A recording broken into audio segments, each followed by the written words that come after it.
Bienvenue Madridista. Voici votre rendez-vous avec la passion blanche, l'adrénaline du mercato et les ambitions galactiques de la Maison Blanche. Installez-vous, likez, commentez et abonnez-vous, car l'actualité brûlante du Real Madrid est plus intense que jamais. Le retour du fils prodigue. Le Real Madrid fonce sur Álvaro Carra, latéral gauche de Benfica, formé à la Fábrica et passé par Manchester United. Jeune, explosif, discipliné, le profil coche toutes les cases pour renforcer une défense trop souvent décimée. Le Real veut l'avoir dès la préparation estivale pour anticiper le mondial des clubs. Problème? Sa clause est à 50 millions d'euros et Mu dispose d'un droit de rachat à 18 millions d'euros. La Casablanca tente donc un coup de maître pour rapatrier l'enfant du club sans impliquer les Red Devils. Une autre bombe sur le flanc droit. Le Real est prêt à accueillir Trent Alexander-Arnold.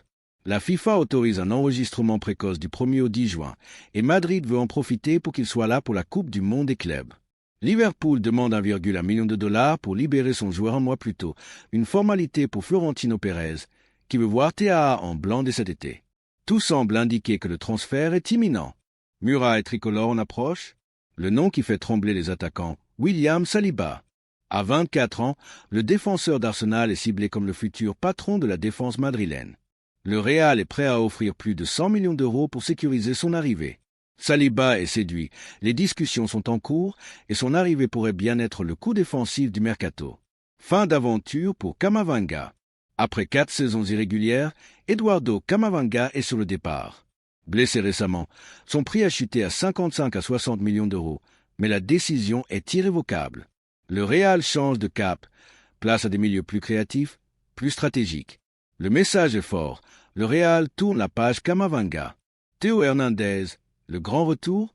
L'échec du dossier Davies a relancé une vieille flamme. Théo Hernandez, puissant, rapide et surtout désireux de revenir, le latéral français pourrait retrouver le Bernabéu 7 ans après l'avoir quitté. Le Real discute déjà avec l'AC Milan et voit en Théo le chaînon manquant de la défense de Xavi Alonso. Un nouveau maestro pour succéder à Kroos. Le Real veut Tijani Reinders, métronome du Milan AC, pour succéder au grand Toni Kroos.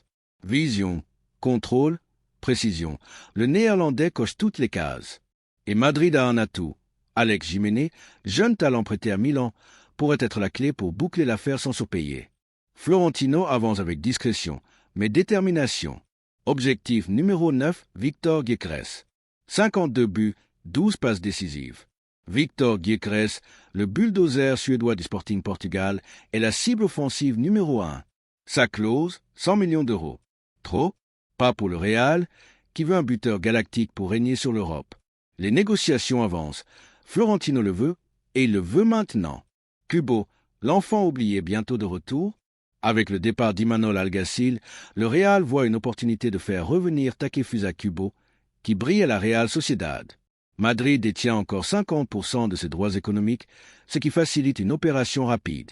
Clause à 60 millions d'euros, mais le club madrilène est confiant. Kubo a mûri, et il est prêt pour le grand saut. Le message est clair, le Real Madrid attaque le mercato comme un rouleau compresseur. Défense, milieu, attaque. Toutes les lignes sont ciblées, toutes les opportunités sont saisies.